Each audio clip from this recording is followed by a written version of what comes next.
Hello, my name is Luke Gagne. Today we're going to talk about how we can use agentic automation to improve our credit card dispute process.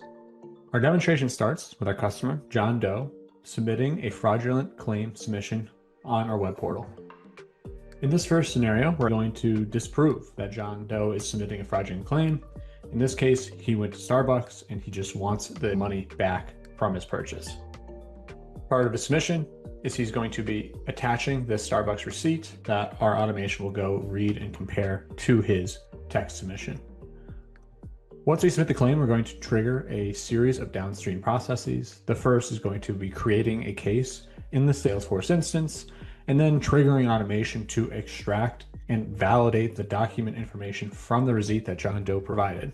Once the receipt is read, the automation goes into the transaction details from the payment network, reads the account history from an internal system, and it hands that information over to the fraud investigation agent.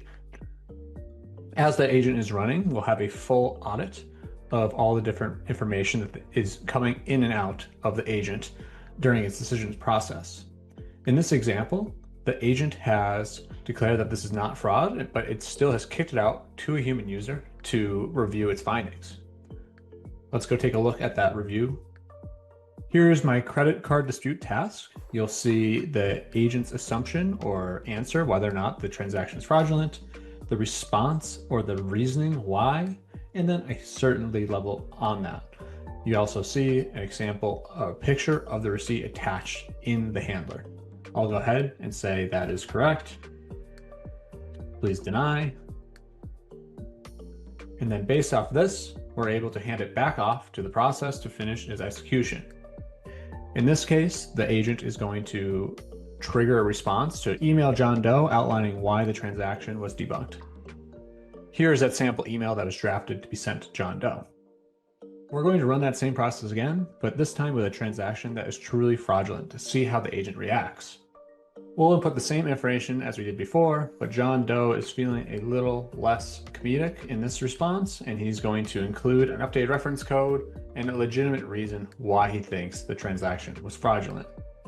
Once again, we'll upload the receipt so the automation can process that along with the claim.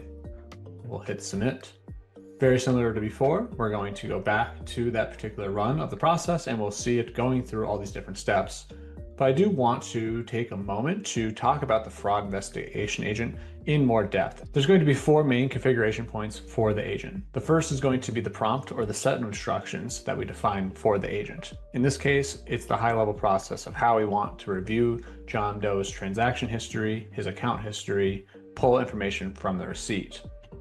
In addition to defining the prompt or the set of instructions, we also configure tools for the automation or the agent to go out and read the transaction logs, the receipts, or interact with the Salesforce system to process the request. The third configuration point is going to be the context that we provide the agent. In our case, I've created a standard operating procedure for handling credit card disputes. The agent is going to have knowledge of that as it's executing. Here's an example of that standard operating procedure that I've provided my agent. The last piece is going to be defining an escalation for the agent. When it's uncertain about a particular transaction, it's going to reach out to a human and show the application that we saw in the previous transaction. Going back to the process level diagram, I want to touch on that audit that we have with the agent.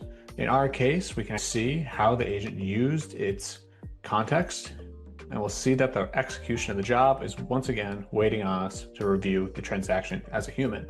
Let's go ahead and look at that transaction.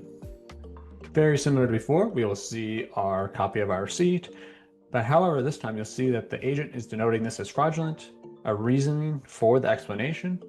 When I was creating the demonstration, I was thinking instead of including $0 for the tip, the barista included an extra $100, and you can see the difference between the 122 euro and the 22 euro. We can go ahead and we can say, yes, this looks fraudulent. Please create case.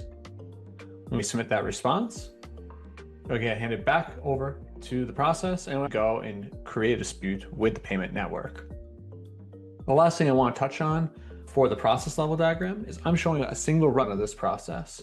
In addition to the level of visibility or traceability we have at the individual level, we also can see this holistically across tens, hundreds or even thousands of different runs that we have for this dispute process. So you can see I have the same steps as before. You'll see that completed instances I have in any given week, the actions that take the longest, as well as some other outlier information about the process. The reason why I show this is that our business partners who are interested in optimizing this process will have the telemetry that they did not have before to identify these use cases and ultimately automate them using both robotic process automation and agentic automation. To finish out the presentation, we're just going to summarize what we just saw. The first thing was how I was able to model this credit card dispute process within the UiPath platform. This process includes both automations, humans, as well as that fraudulent investigation agent. We then drilled into that fraud investigation agent and talked about the different configuration points of that agent. Those configuration points included the context or the memory of the agent. In that case, it was the standard operating procedure. There was the tools to read the transaction log, the account history, update the CRM. There's also the ability to escalate to a human. And the main motivation for this was to automate that dispute submission process. So instead of having a human in the middle of these two, we're able to use an agent to suggest that next best step to either contact the customer or file a claim with the payment network. So John Doe comes in, submits his entry via our website. This sends it over to that agentic prompt or set of instructions. The agent was able to dynamically create that plan and use the corresponding memory, tools, and escalations to derive the next best actions for the customer.